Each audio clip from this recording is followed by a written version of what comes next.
Russian Foreign Minister Sergei Lavrov suggested Tuesday that the decision for Ukraine to strike deep into Russia with Western weapons was made some time ago. According to Associated Press commenting on remarks made by the German Chancellor on long-range Ukrainian strikes into Russian territory, Lavrov said that such a decision must have been made long ago but kept secret. This statement by Mr. Merz only once again underlines the level of competence of the people who have now broken through to power in Europe, Lavrov told reporters in Moscow on Tuesday, during a news conference with Turkish Foreign Minister Hakan Fidan. On Monday, Friedrich Merz said Germany and other major allies are no longer imposing any range limits on weapons delivered to Ukraine.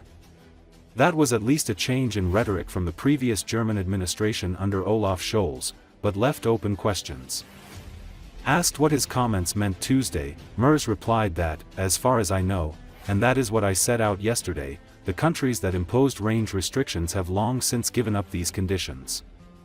So I described yesterday in Berlin something that has been the case for months, namely, that Ukraine has the right also to use the weapons that are delivered beyond its own borders against military targets on Russian territory, he added at a news conference in Turku, Finland.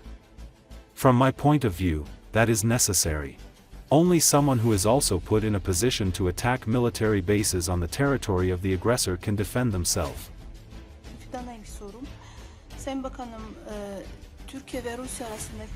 Это заявление господина Мерца только лишний раз подчеркивает уровень компетентности лиц, которые сейчас в Европе прорвались к власти.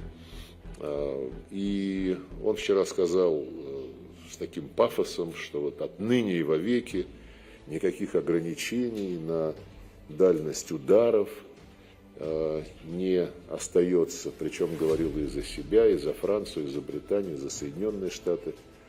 Через несколько минут или там через час вице-канцлер этого господина Мерца сказал, что вообще ни о чем подобном речи не шло и не идет.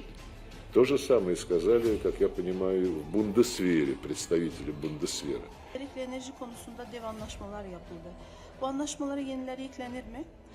И потом господин Мерц, видимо, разобравшись, что же он такое сказал, заявил, что он имел в виду не новое решение, а какое-то решение, которое было принято еще предыдущей администрацией в Берлине. Что лишний раз наводит нас на мысли относительно того, что решение разрешить Украине, чего она, собственно, захочет, ну, по крайней мере, в каких-то пределах, но в отношении нанесения ударов по целям на российской территории, оно было принято давно, оно держалось в тайне.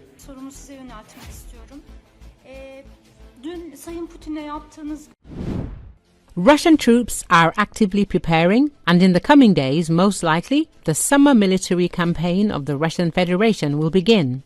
This opinion was expressed on air by the Reserve Colonel of the Armed Forces of Ukraine, military expert and pilot instructor Roman Svitan on Channel 24. According to him, the Russians are pulling forces and resources from deep rear areas closer to the line of combat in several directions of the front, preparing for an offensive operation. Ukrainian forces are striking important enemy targets in order to prevent the enemy from having such an opportunity. In particular, at the moment, the armed forces of Ukraine are continuing major combat operations on the islands of the left bank in the lower reaches of the Dnieper. The Russians are pushing like crazy there. Now they are trying to prepare at least to force the Dnieper to create certain tactical bridgeheads on the right bank, Svitan said. Enemy movements are recorded from Melitopol towards Tokmak, from Berdyansk through Chernigovka to Pologi towards Gulyaipo. From Mariupol, the enemy is moving towards Velika Novosyolka along the southeastern flank of the Zaporizhia front. So, Russia concentrates its entire army on the front, leaving the depths of the country defenseless.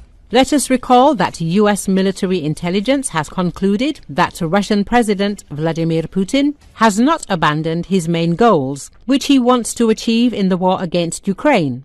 It is noted that despite significant losses and a protracted war, Putin is not going to stop it. his strategy remains unchanged.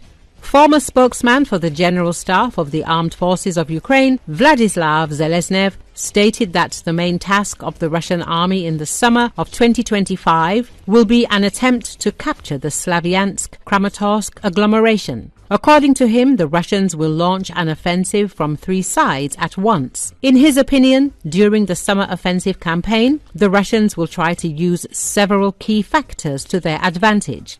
Firstly, it is the presence of green leaves on the trees, which allows for the covert movement and concentration of large numbers, primarily personnel, who carry out military tasks on adapted vehicles or motorcycles.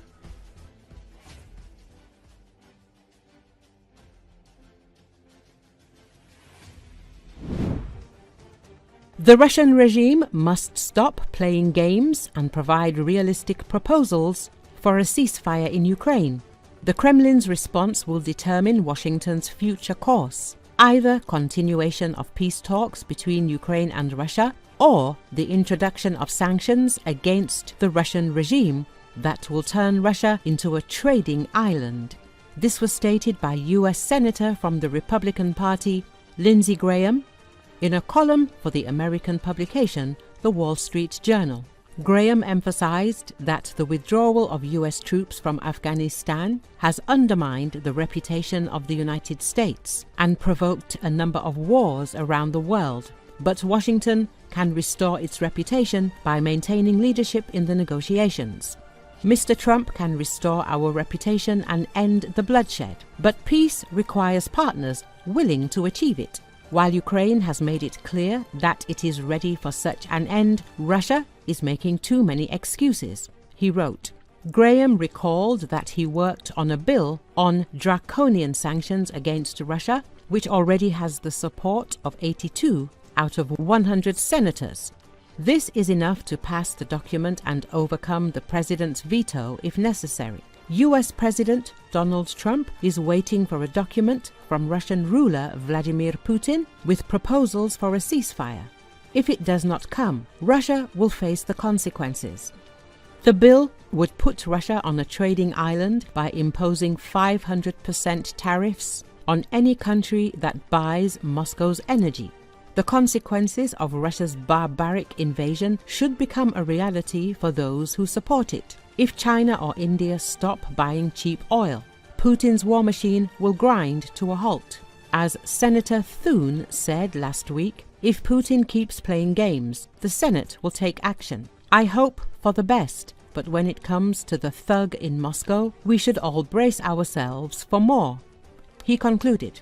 The senator himself hopes for the best, but at the same time prepares for the worst-case scenario. When it comes to the mobster in Moscow, we all have to prepare for him to continue in the same vein.